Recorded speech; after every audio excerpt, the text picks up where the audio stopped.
Let me start on a serious note. Jill, Kamala, Doug, and I, and members of our administration, are here to send a message to the country and, quite frankly, to the world. The free press is a pillar, maybe the pillar, of a free society, not the enemy. Thomas Jefferson wrote, you all know this quote, Thomas Jefferson wrote, "We're left to me to decide whether we should have a government without newspapers or newspapers without a government. I should not hesitate to prefer the latter." To Evan's parents, Ella, Mikhail, and sister Danielle, as I've told you in person, we, not just me, we all stand with you. Evan went to report in Russia to shed light on the darkness that you all escaped from years ago. Absolute courage. A handwritten letter from prison to his family, Evan wrote, quote, "I am not losing hope." In an interview, his mom, Ella, said, "One of the American qualities that we absorbed is to be optimistic. That's where we stand right now." To the entire family, everyone in this hall stands with you. We're working every day to secure his release, looking at opportunities and tools to bring him home. We keep the faith. We also keep the faith for Austin Tice. His mom, Deborah, is here tonight. She knows from our several conversations, the conversations with me and my senior staff, we are not giving up. As I told you at this dinner last year, as I told you in the Oval Office, you raised an incredible son. When he was a kid, he was an Eagle Scout, a big brother, a born protector, a U.S. Marine, 3 tours in Iraq and Afghanistan. Austin was a fearless journalist and a future lawyer.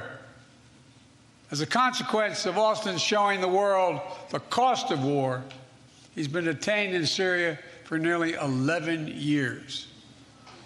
It's simply wrong, it's outrageous, and we are not ceasing our effort to get him, find him, and bring him home. Tonight, our message is this: journalism is not a crime. Evan and Austin should be released immediately, along with every other American held hostage or wrongfully detained abroad. Paul Whelan, unjustly held in Russia for more than 4 years, whose brave sister I've met with and whose family has never quit fighting for Paul. And I promise you, neither will I and neither will this administration until we get him home. And there are other Americans being unjustly held in Iran, Venezuela, China, and elsewhere. Their stories may not make headlines or hashtags, but every day, their family looks at that empty chair at the kitchen table. Birthdays, anniversaries, holidays without them.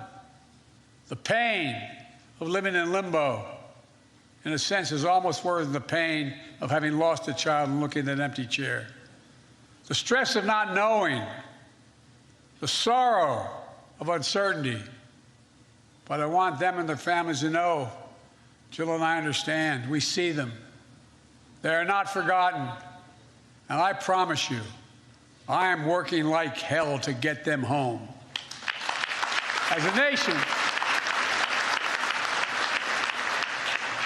we'll never give up on hope. Things can get better. Things can turn. Things can change. Tonight, unlike last year, Brittany Griner's here with her wife, Cheryl.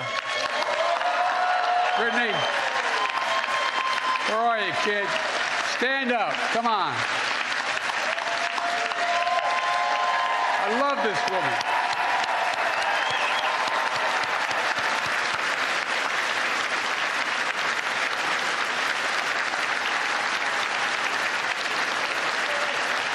Love you, Brittany.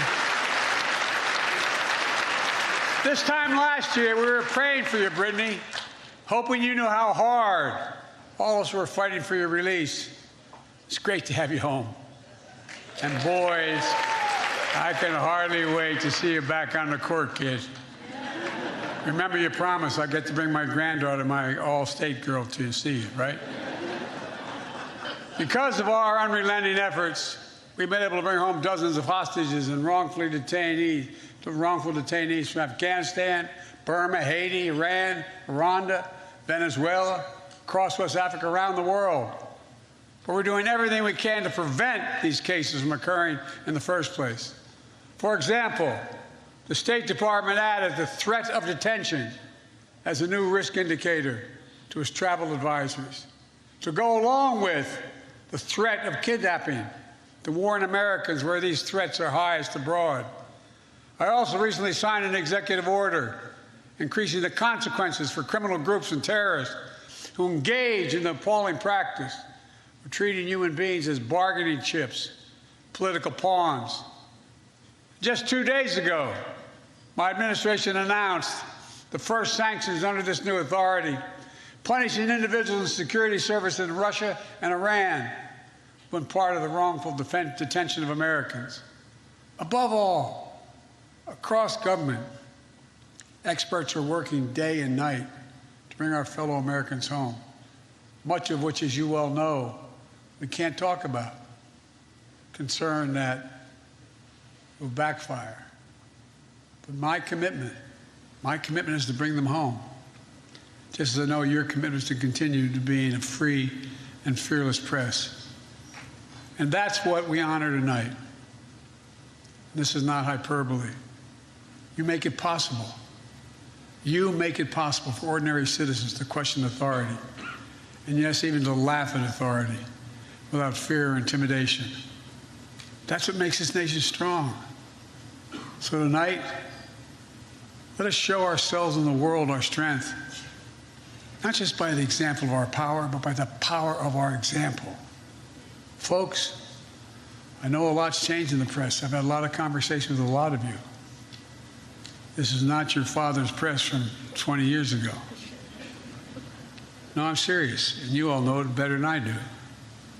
But still, it is absolutely consequential and essential. After all, I believe in the First Amendment, not just because my good friend Jimmy Madison wrote it.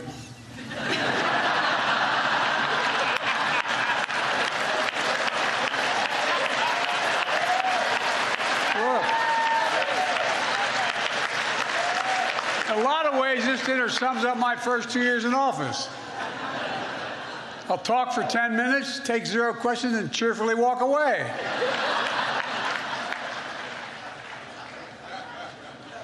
Yeah, I know. I just announced my re-election campaign. Some of you scooped that I'd announced in the video. But really, you really all thought in your heart that I just blurted out, didn't you? We tried. And look, I get that age is a completely reasonable issue. It's on everybody's mind.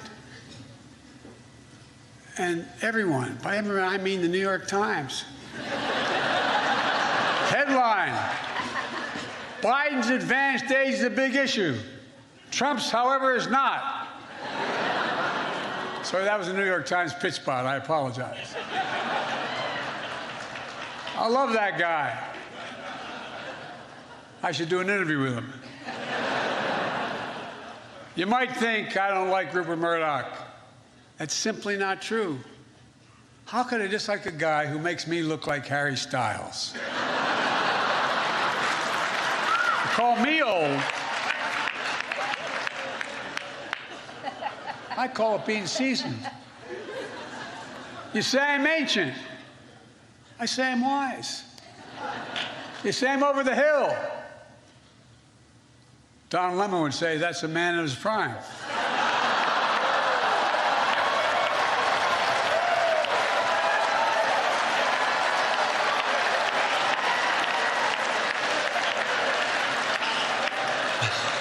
Folks, it's wonderful to be back here again, proving I haven't learned a damn thing.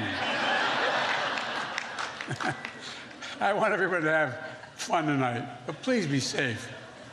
If you find yourself disoriented or confused, it's either you're drunk or Marjorie Taylor Greene.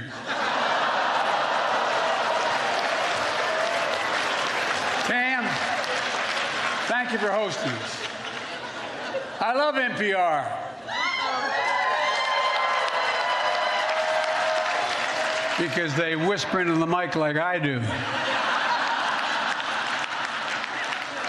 But not everybody loves NPR.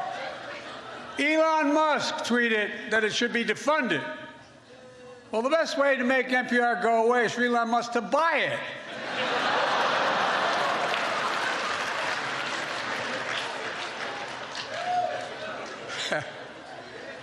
And that's more true than you think, anyway. This dinner is one of the two great traditions in Washington. The other one is underestimating me and Kamala.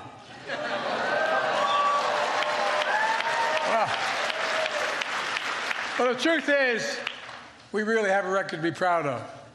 Vaccinated the nation, transformed the economy, earned historic legislative victories and midterm results, but the job isn't finished. I mean, it is finished for Tucker Carlson. What are you wooing about like that? Like you think that's not reasonable? Give me a break. Just give me a break. Look, like I often say, don't compare me to the almighty, compare me to the alternative. We added 12 million jobs. That's just counting the lawyers that defended the president. Had Ron DeSantis, I had a lot of Ron DeSantis jokes ready. But Mickey Mouse beat the hell out of me, got there first. Now look, can't be too rough on the guy. After his re-election as governor, he was asked if he had a mandate. He said, hell no, I'm straight. I'm straight. I'll give you time to think that one through.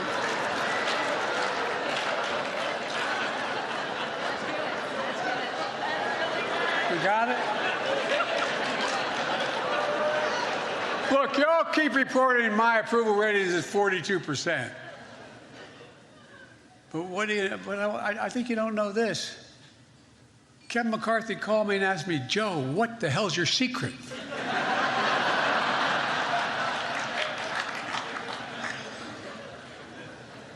I'm not even kidding about that one. The Speaker's trying to claim a big win this week. But the last time Republicans voted on something that hapless, it took 15 tries. That was good.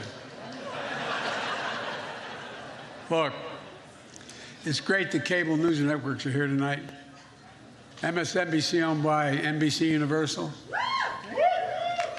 Fox News owned by Dominion Voting Systems.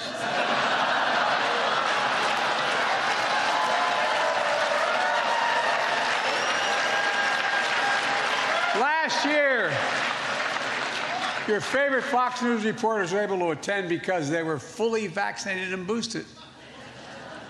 This year, with that $787 million settlement, they're here because they couldn't say no to a free meal.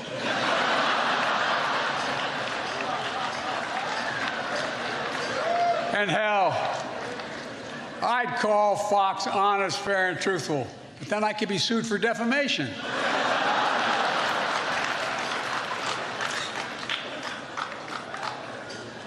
It ain't nothing compared to what they do to me. Look, I hope the Fox News team finds this funny. My goal is to make them laugh as hard as CNN did when they read the settlement. But then again, CNN was like, wow, they actually have $787 million?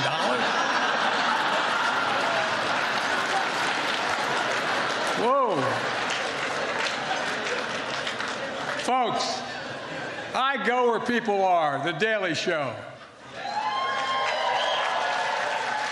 Roy's a great guy. He once dubbed me the Jay-Z of Delaware. Don't let that look in your face you did.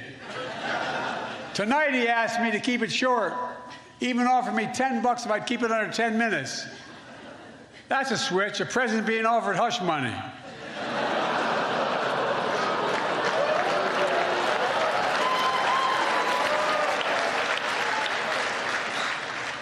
Look, I'm going to leave the jokes to the pros, but let me conclude on a genuinely serious note. Roy was born in Birmingham, Alabama. He graduated from a great HBCU, Florida A&M.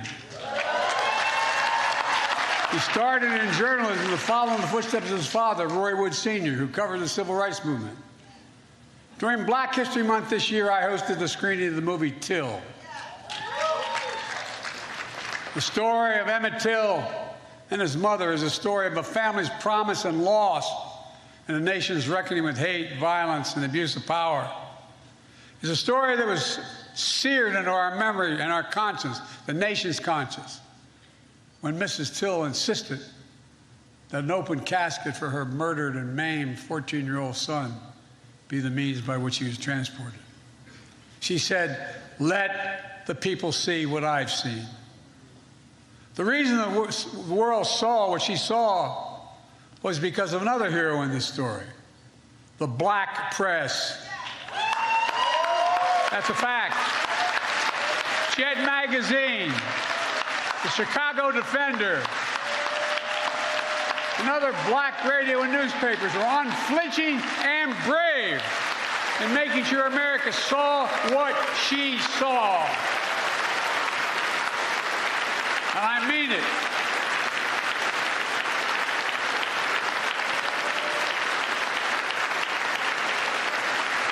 Ida B.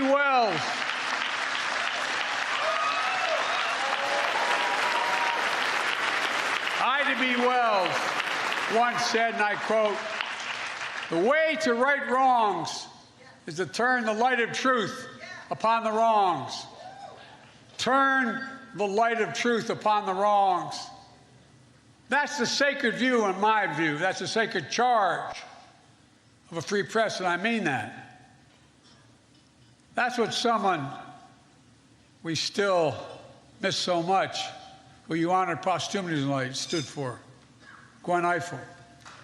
You know, she was among the very best we talked about at the table.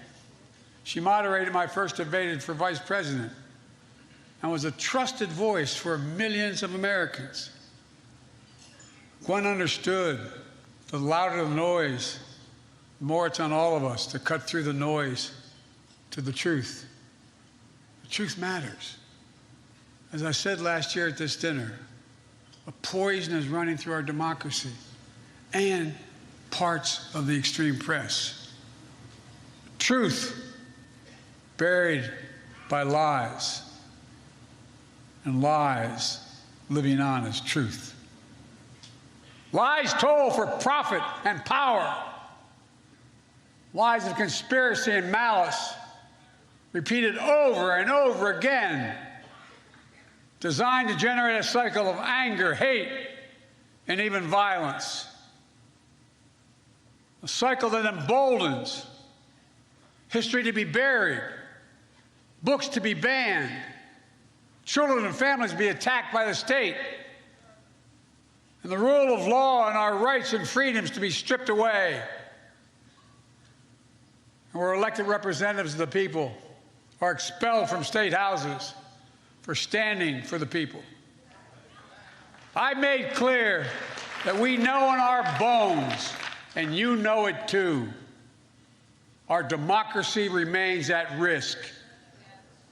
But I've also made it clear, as I've seen throughout my life, it's within our power, each and every one of us, to preserve our democracy. We can, we must, we will. I'd like to make a toast, if I had a glass.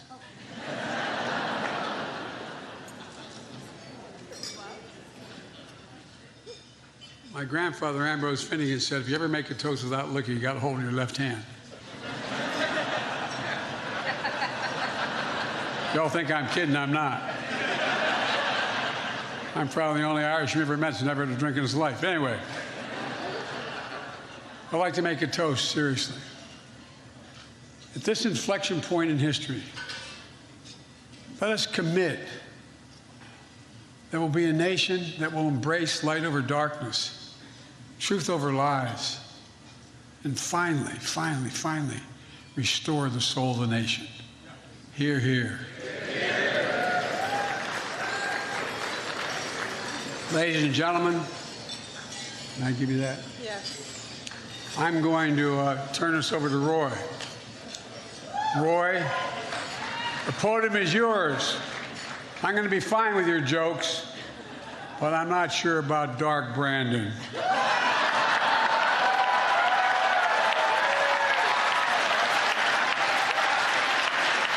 It's all yours, pal.